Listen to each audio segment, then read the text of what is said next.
How you doing, YouTube? Matt Massa Beer Reviews back with yet another review. Treehouse Hazie, courtesy by boy Mike, in the form of I Have Promises to Keep. This is a double IPA. They say here it is a copious amounts of Citra and Nelson hops. They're talking about a lot of orange juice and Sauvignon Blanc.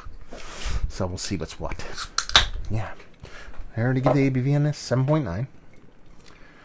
I like OJ. Not the murdering kind. But I like OJ, and I love Sauvignon Blanc in IPAs. Not a big wine guy, but it kind of works for me. Label-wise, it's just, kind of like one of those kind of open shutter, kind of long exposure, kind of sky shots that you typically see. A lot of people show off in their kind of iPhones and shit like that, so I like it. I can get down with it. And as far as the look goes, it kind of looks like OJ.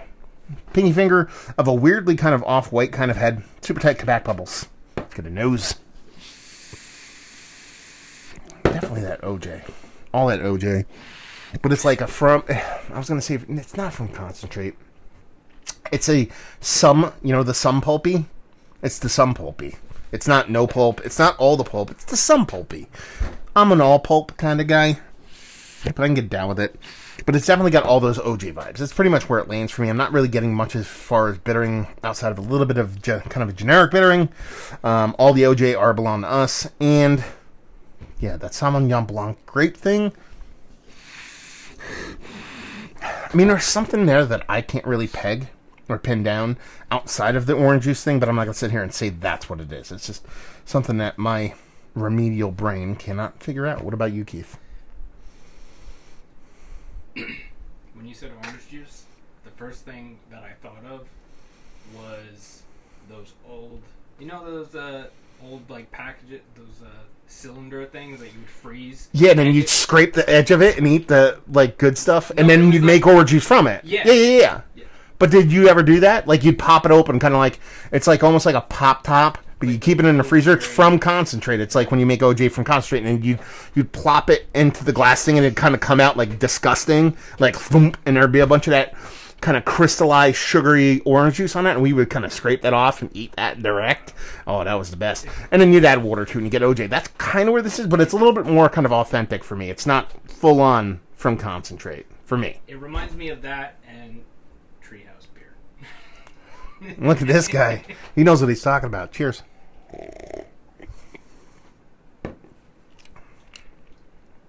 See, to me, this is... I can drink dangerous amounts of this because the mouthfeel is just fucking epically fantastic. Super soft, super creamy. You definitely get those OJ vibes that come through.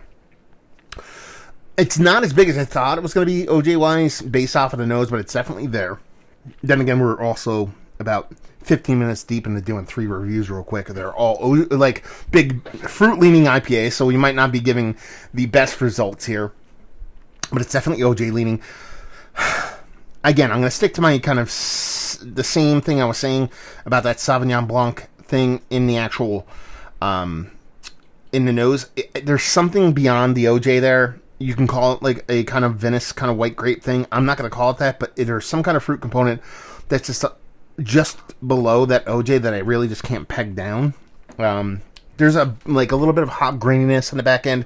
Not so much a hop, like actual green component, more than the hops are green, so there's a little bit of burn kind of going on in the background, just very slightly, so it's fresher, but it's not showing like a huge green component for me. What you got?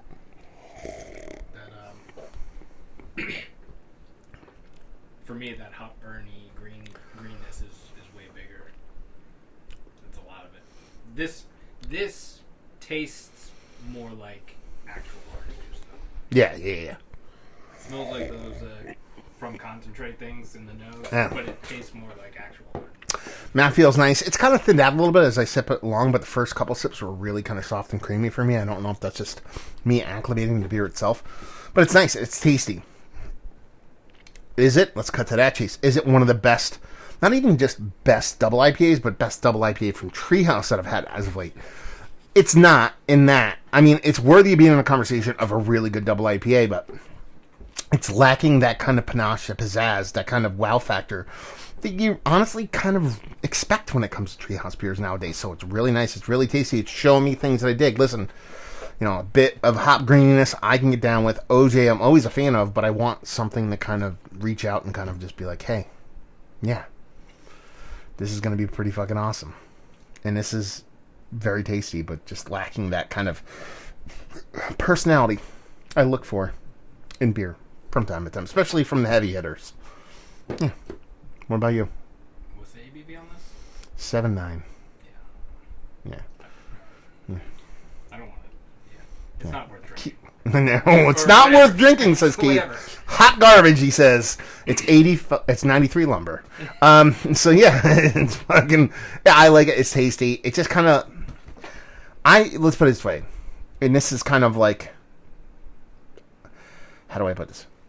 I can get this beer from another brewery. You know what I mean? Like a really close example of this. Very close to where I live. I don't have to drive out to Treehouse to get it. There's a lot of Treehouse beers that I can't do that with.